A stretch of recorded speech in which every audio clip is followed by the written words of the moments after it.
Assalamualaikum warahmatullahi wabarakatuh. Kembali kita hadir hari ini dalam pelajaran sains dan kita akan membahas tentang sistem sirkulasi pada manusia. Sistem peredaran darah pada manusia yang berperan dalam sistem peredaran darah manusia adalah pertama itu jantung. Ini jantung. Kemudian paru-paru, pembuluh nadi atau arteri, dan pembuluh balik atau vena. Pembuluh balik aliran darahnya menuju ke jantung, pembuluh nadi aliran darahnya meninggalkan jantung. Ini jantung atau kor, paru atau pulmo. Arteri itu adalah pembuluh nadi, vena itu pembuluh balik.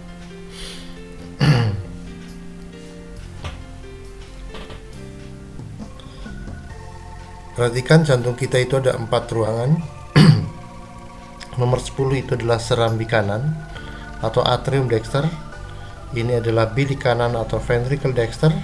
Nomor 5 ini adalah serambi kiri atau atrium sinister, dan bilik kiri atau ventricle sinister.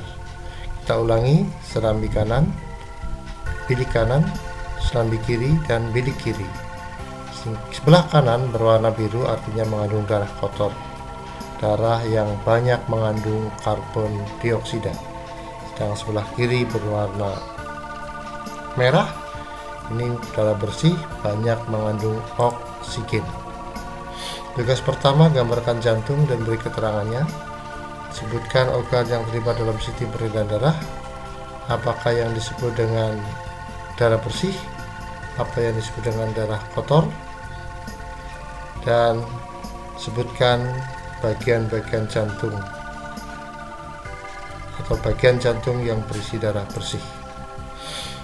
Darah sendiri terdiri dari banyak komponen. Pertama, darah merah, sel darah merah atau eritrosit, sel darah putih atau leukosit, keping darah trombosit, dan plasma darah atau cairan darah. Paling banyak komponen darah itu adalah plasma darah. 55% dari keseluruhan darah. Ini fungsinya menyalurkan sari makanan, mineral, hormon ke seluruh tubuh, albumin, fibrinogen, dan lain-lain. Eritrosit jumlahnya banyak, 5 juta sel per cc, mengikat oksigen fungsinya, kemudian untuk mengedarkan oksigen ke seluruh tubuh. Leukosit jumlahnya 8.000 sel per cc, fungsinya melawan penyakit. Trombosit itu 2000 sampai 1000 cc, 1000 per cc untuk pembukuan darah fungsinya. Tugasnya Anda untuk kembali mendokumentasi plasma darah fungsinya. Eritrosit berapa jumlahnya, fungsinya mengikat oksigen. Leukosit ini jumlahnya 8.000 sel, dan trombosit fungsinya untuk apa? Ditulis dalam buku Anda, nanti dikumpulkan. Bagian darah tadi disebutkan terdiri dari plasma darah dan sel darah.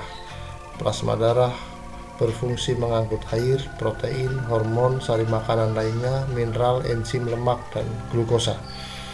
Sel darah terdiri dari eritrosit atau sel darah merah, berfungsi mengikat oksigen. Leukosit, sel darah putih, membunuh penyakit. Trombosit atau keping darah berfungsi dalam pembekuan darah. Apakah fungsi darah? Yang pertama, sebagai alat pengangkut seperti tadi, sel darah mengangkut oksigen, plasma darah mengangkut sari makanan dan hormon.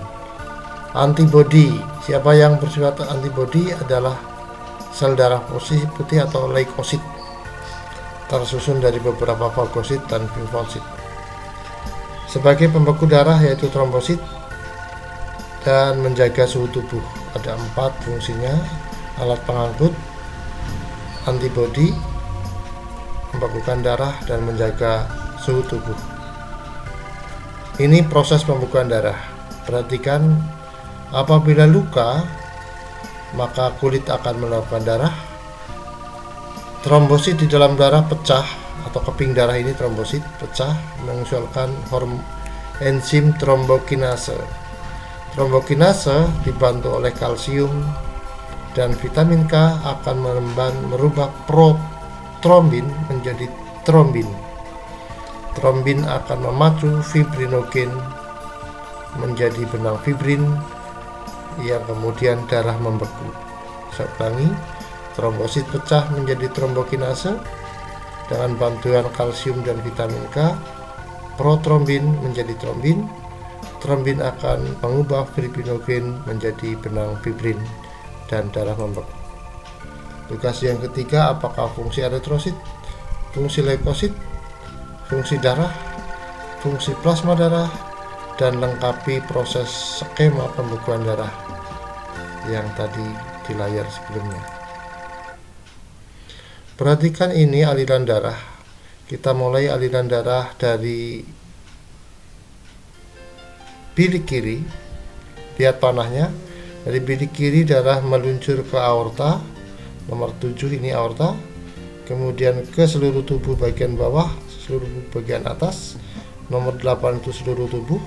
Nomor 9 masuk vena namanya. Dari vena masuk ke serambi kanan. Dari serambi kanan masuk ke bilik kanan. Dari bilik kanan menuju ke arteri pulmonalis, ke paru-paru. Darah disucikan, dibersihkan. Setelah banyak oksigen masuk melalui vena paru-paru ke bilik kiri, ke serambi kiri. Dari serambi kiri darah kembali ke bilik kiri dan diedarkan terus seperti tadi melalui aorta ke seluruh tubuh, ke vena, bilik kanan, serambi kanan, bilik kanan,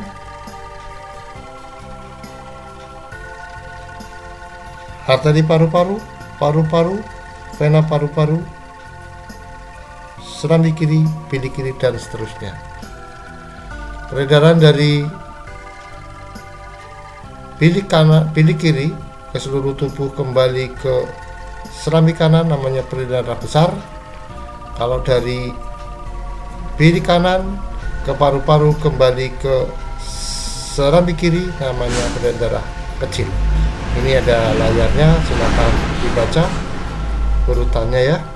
Dibaca ini dari bilik kiri ke aorta, ke seluruh tubuh, ke vena cava, serambi kanan, bilik kanan, arteri pulmonalis, paru-paru, vena pulmonalis, kembali ke sebelah kiri, ke serambi kiri, kemudian ke bilik kiri lagi. Ini peredaran darah kecil, bilik kanan, arteri paru-paru, paru-paru, vena paru-paru, bilik kiri, serambi kiri. Kemudian sebutkan nama organ sesuai dengan urutannya. Kita mulai dari nomor 4 ini seperti tadi, ini bilik kiri. Ikuti panahnya, ini nomor 6 adalah aorta. Kemudian ke seluruh tubuh, nomor 7 ke vena, dan seterusnya dari sini apa namanya? Ini 8 paru-paru dan seterusnya dilengkapi. Oke, ini tugas 4, mohon dilengkapi. Apakah perbedaan vena dan arteri? Ini arteri, ini vena. Arteri berisi darah bersih, vena berisi darah kotor. Alirannya, arteri meninggalkan jantung, vena menuju jantung. Terasa denyutnya arteri, vena tidak terasa denyutnya. Letaknya lebih dalam dari permukaan kulit pada arteri, vena letaknya di permukaan kulit. Tidak terdapat klep pada arteri, terdapat klep pada saluran vena. Dinding arteri lebih tebal dan dinding vena lebih tipis. Tugasnya sama tadi untuk melengkapi perbedaan arteri dan vena di dalam tabel ini. Ini tugas 5. Terima kasih. Ini adalah bagian pertama membahas tentang sistem peredaran darah pada manusia.